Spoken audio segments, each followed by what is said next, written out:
Thank you everyone. Thank you Avinji. Thank you everyone for coming in. Sessions after breaks are always tricky, so I'm glad to see a great crowd after the break. That gives us confidence. But actually what Avinji alluded to after Prerna's very incisive take was finished was about setting a narrative. And my topic that I was given was community outreach via online media and podcasting. And I want to highlight why online media and the advent of online media has, it's almost spearheaded the challenge of changing the narrative or of addressing that issue. Amidst an expanding Bharatiya community globally, there is a new group of people worldwide that have risen together to provide platforms for their side of the narrative to be presented in a balanced way. Now, one could agree or disagree with it, but at least these voices which were not being heard earlier are coming out more and more. For far too long in India and in the West, as was eloquently put in by the previous panel, we had media outlets with a very misinformed view of many traditions and so forth. And that was reflected in the coverage, and it resulted in a very ill-informed narrative about India. But this has changed in the last few years. It started, of course, with social media busting a few myths and stuff, but it's galvanized after online media has taken center stage. What started as a movement to reclaim the narrative where only one kind of voices were being heard has resulted in there being more portals and more outlets talking about India in a way that people sitting in the room would agree or disagree, but at least there are more and more voices out there. We're fast getting to the point where more people in the world will have access to more digital content, and that's where online media will play a huge role in advancing that. When we started Mind Makers in 2015, one of the first things we decided to explore was the global connect between the members of the community in different parts of the world. I mean, just look around the room and you'll see how many people from different parts of the world have come here to attend the World Hindu Conference. And we expected positive responses and people to react to it, but the scale of the response positively surprised us. There were many core issues being faced by people in Europe, in the United States, and India, and there was some sort of a commonality to some issues. And by giving it a platform to express those concerns on a global scale, we made sure that there was a cohesive effort in place to address these. Now, we're not the only ones, and there are many other efforts taking place to address this as well, and I say more the merrier, the more the merrier. Online portals have helped bridge the gap between countries and people. Take the example of several efforts like the India Pride Project. A very fine effort about bringing the idols, stolen idols, back to India, started by my friends Anurag Saxena, Vijay, and others. This is a cause that people across the world, Hindus across the world, relate to. And whereas some sections of the print and the TV media were not interested in giving it coverage, online media did amplify the voice and give it a huge platform. And that has only helped their efforts.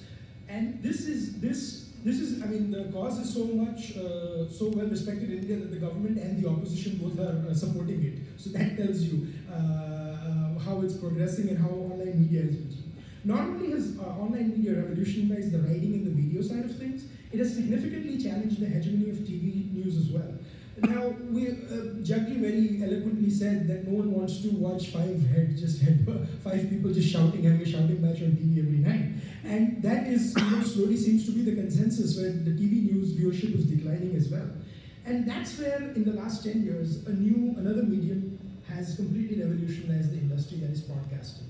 Now, one could also say online radios, podcasting. There are various portals which have discussions. But I want to focus on podcasting, and we can have a discussion about other ideas as well. The platform of podcast gave people an opportunity to have a discussion about their point of view without it being within the frameworks of TV news debate, which was heavily tilted towards one side in one ideological discourse. This gave a global platform for people to have discussions which could be consumed by the community across the globe. The biggest USP for podcasts, or online radio for that matter, was that the equal access that it gave to people to talk about issues which were close to them. They were not just driven by commercial ratings or TRP, but they were but a belief in causes and ideals. This, combined with the reach of online portals, has resulted in a new framework for Hindus across the globe to get their ideas and views, and it's growing exponentially. When we started podcasting on Mind Makers in 2015, there was a dearth of Indo-American news coverage on the podcast side, especially with a focus on India. And 3 years and 180 episodes, or I've lost count, I guess, later, it's significantly changing. From being the first and in some aspects the only ones covering these issues, we are slowly seeing more and more people talking about it. There are attempts being made by various portals and journalists to come into that portal. Some of them have been successful, some of them have not been successful, but they are still not claiming that they've not been successful. So in the last decade, or even a few years ago, podcasts, especially in the Bharatiya context, were a rather unknown commodity. But that is changing rapidly. And that is the real story. You know, the West had the radio audience, and India also had a radio audience, but rarely on the news space or the political space. Can we get the same audience to podcasting? You've seen that in the West, a lot of people from the radio have started listening to podcasts. And what has happened is by putting those podcasts on, it's expanded their reach globally. Rather than a person driving in a car or a person sitting in one city being listened to it, the whole world, the whole country can listen to it at the same time.